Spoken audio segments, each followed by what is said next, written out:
I knew somebody some years ago that God spoke to as touching who she should marry. She said, no, I don't like the person. Now, because God is Father, the benevolence of God will allow you to enter into another kind of will called the acceptable will. The acceptable will is not God's will. It's your will, but God is willing to accommodate to help you go through life. The perfect will is God's own will, but you can choose not to go the direction of the perfect will. Now, if you choose the acceptable will, you can become a casualty. Your preservation now will be based on your discernment. So anytime you don't hear what God is saying, you can be endangered, because God will now be helping you to go through life successfully instead of going through life on a cruise mode if you are choosing the perfect will of God. And the person choose the acceptable will because of the kind of things she liked. So eventually, while they were traveling to see their relatives, they were on the journey and they had an accident and both of them died. Now, there's no way her affection would have seen into the future. Her affections were valid, but time placated that affection.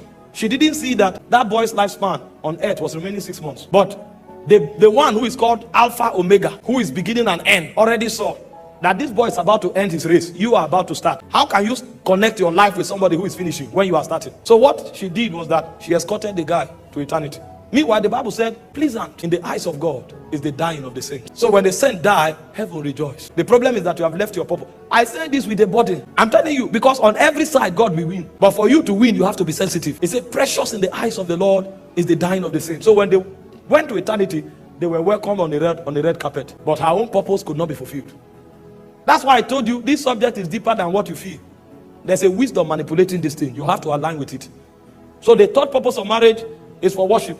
And it doesn't stop there. Even when you get into the marriage, there are many things that will happen that you would have taken action based on your ability. God will say no. There are many times your wife will offend you or your husband will offend you, and the most reasonable thing to do is to analyze the level of her foolishness based on standard intelligence, or to analyze the level of his stupidity. But when you want to speak, God will now tell you that he is Lord. Even though his stupidity is glaring, you will now shut up. And even though her foolishness is obvious, God will tell you she's a weaker vessel. I brought you here to cultivate her until you bring out her best. You will now keep quiet. So that time that you are burdened is worship. The reason you didn't do what you had the capacity to do is because you respect superior authority.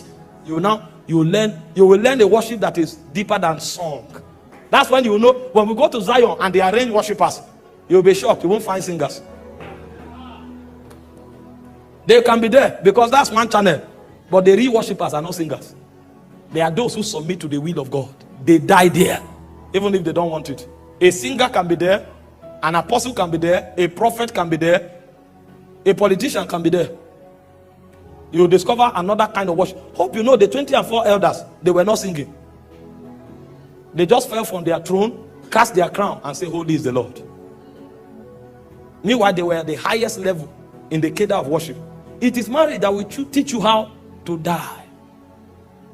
How to substitute your will. You are a very smart person. You know how to get ahead of everybody. When you come into marriage, they will trap you. They will break your will. And many times you will die because you will choose God over and above your emotion. I know I'm gonna face some backlash on my comments about the man of God, Apostle Michael Orokpo, and what he said in this particular video. So I would just want to advise before time that if you're one of those people who hate seeing me criticize him, then please just skip the video. Don't waste your time, right? Don't waste your time hearing what I will say, then having a tantrum about it. Just skip the video, or better still, watch other videos on YouTube, or maybe just switch off the YouTube app and do something better with your time, because I'm gonna say what you will not like to hear. So I just want to be clear from the very beginning before I start giving my take. Like I've always said before, right?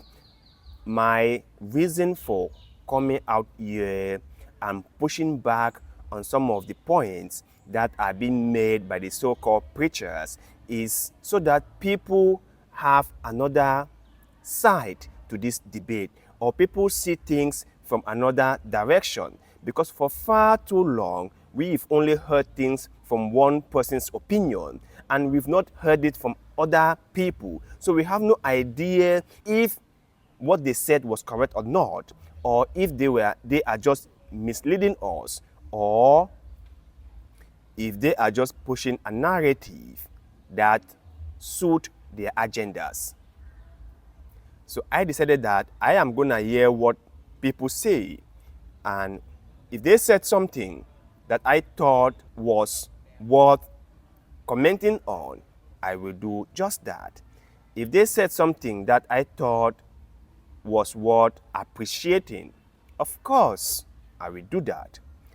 If you are a regular viewer of this channel, you must have came across video where he has said something amazingly good, and I have come out here to appreciate it, to re-echo it, to promote it. But when he said stuff that are totally BS, that are totally self-serving, that made no sense whatsoever, I will come out here and I will criticize it. Now, in this video, he tells a story of a couple who lost their life in a car accident. And according to him, this came to be because the lady whom he advised on getting married to another person decided to disregard the advice and to get married to somebody else. And according to the man of God, Apostle Michael Orokpo, the union between those two people were not made by God, that God was not okay with the union, and that was why her life was cut short. Now, I have just one problem with this narrative. Nobody knows who lived or who died. Nobody knows. So for Michael Orokpo to come here and try to connect that the prophecy or revelation that he had about this lady, and this lady disregarding the prophecy or the revelation, is the reason why she died, is so misleading.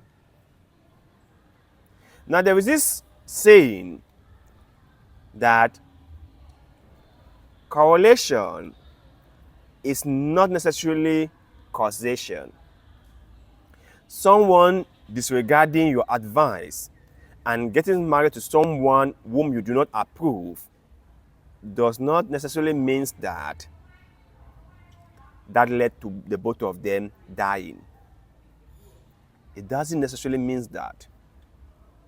And this is the thing I have with many preachers out there. Not all, but many.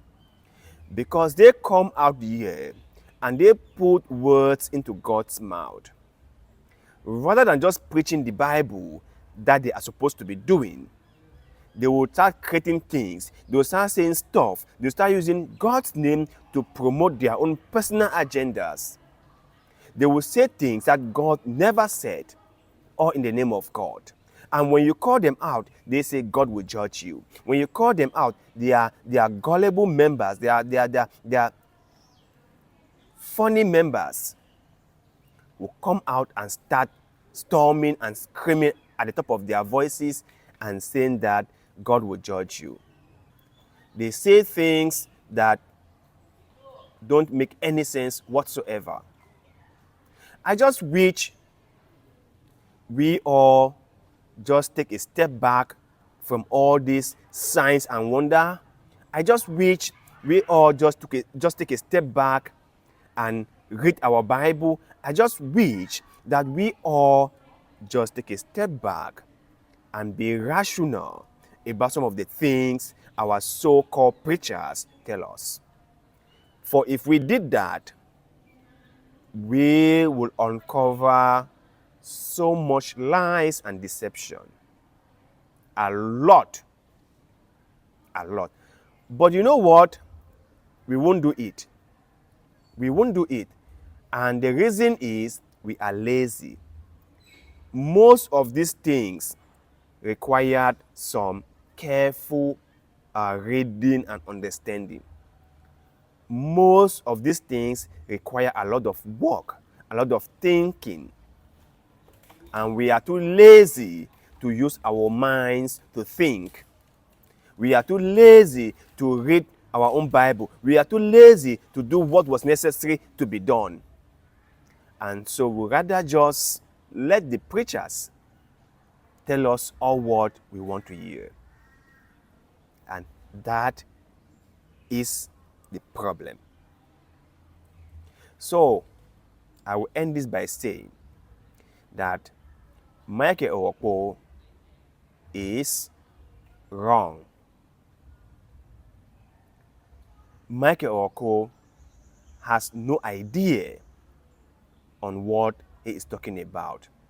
And his whole notion that it was because the lady got married to someone who God did not approve is the cause of her losing her life is totally misleading. And the reason I say this is because nobody knows who lives or who dies. No one knows. Only God knows.